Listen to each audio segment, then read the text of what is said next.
শেষ ঠিকানা যদি 3.5 হাত মাটি হয়, তাহলে কিসের এত ক্ষমতার দাপট?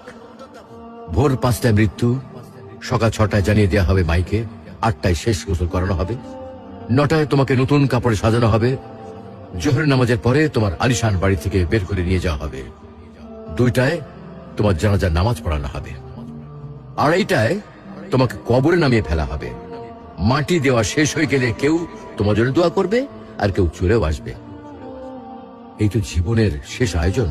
তো কিসের এত অহংকার, কিসের এত ক্ষমতার দাপট? হ্যাঁ, ক্ষমতা কারো জন্য চিরস্থায়ী নয়। অন্যায় ভাবে কাউকে ঠকালে একদিন ঠিক নিজেকেও ঠকতে হবে, এটাই নিয়ম। হ্যাঁ, এটাই নিয়ম। ভোরের সূর্যোদয়ের আলোতে যে পৃথিবী আলোকিত হয়, সন্ধ্যার সূর্যাস্তে তা আবার হারিয়ে যেত দেখি। অসত্য দিয়ে সত্যকে কখনো ঢেকে রাখা যায় না। প্রকৃতি বড়ই নির্মম। কবে কখন কোথায় কার উপর আঘাত হানে তা একমাত্র উপরওয়ালাই ভালো বলতে পারেন। অহংকার আর দাম্ভিকতা পতনের লক্ষণ। তাই অহংকারী না হয়ে সহনশীল হন। ক্ষণস্থায়ী এই দুনিয়ায় কেউ চিরস্থায়ী নয়।